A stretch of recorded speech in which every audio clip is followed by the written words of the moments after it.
కేంద్ర ప్రభుత్వం ఉపాధి హామీ పథకాన్ని నిర్వీర్యం చేసేందుకు కుట్ర చేస్తుందని ఆరోపించారు మంత్రి పొన్నం ప్రభాకర్. మోదీ సర్కార్ ఉపాధి హామీ పథకానికి ఉరితాడు పేరుతుందని విమర్శించారు. గాంధీ పేరు మార్చి గాంధీని అవమానిస్తున్నారన్నారు. ఉపాధి హామీ చట్టంలో కేంద్రం తెస్తున్న సంస్కరణలు గొప్పవైతే రాష్ట్ర ప్రభుత్వాలతో ఎందుకు చర్చించలేదని ప్రశ్నించారు. కేంద్ర ప్రభుత్వం పేదల పొట్టలు కొట్టే ప్రయత్నం చేస్తుందన్నారు.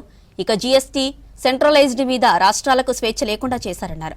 కాంగ్రెస్ అధికారంలోకి వచ్చిన తర్వాత తిరిగి గాంధీ పేరుతో ఉపాధి హామీ పథకాన్ని పట్టణాల్లోనూ విస్తరిస్తామన్నారు. కాంగ్రెస్ పార్టీ ఆనాడు అనేక మంది సామాజికవేత్తలతో చర్చించి ఉపాధి హామీ గ్రామీణ ప్రాంతాల్లో ప్రజలకు ఒక లైఫ్ లైన్ లాగా తీసుకొచ్చింది. భారతీయ జనతా పార్టీ ఎన్నికల ఎజెండాలో దాన్ని ఇంకా పట్టణాలకు కూడా విస్తరిస్తామని చెప్పి ఈరోజు దానికి సంబంధించి పేరు మార్చడం ద్వారా రాక్షస ఆనందం పొందే ప్రయత్నం చేస్తూ ఉంది. అదేవిధంగా పని దినాలకు సంబంధించి పెంచినట్టే పెంచుతూ రాష్ట్రాల మీద భారం వేసే ప్రయత్నం చేస్తూ ఉంది.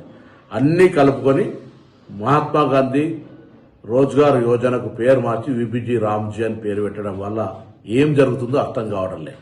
ఇది పూర్తిగా గాంధీ గారిని అవమానపరిచినట్టే.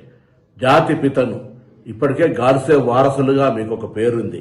ఇంత పెద్ద కార్యక్రమం గ్రామీణ ప్రాంతాల్లో జరిగే విధంగా ఉపాధి పేదలకు ఒక అవకాశంగా ఉన్న ఈ కార్యక్రమం రూపురేఖలు మార్చడం ద్వారా, పేర్లు మార్చడం ద్వారా రాక్షసానందం పొందుతా ఉన్నారు కావచ్చు.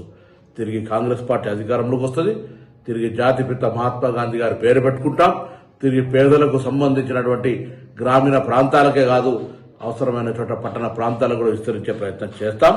ఇది దేశంలో ఒక వెన్నెముక లాంటి లైఫ్ లైన్ పేదలందరికీ.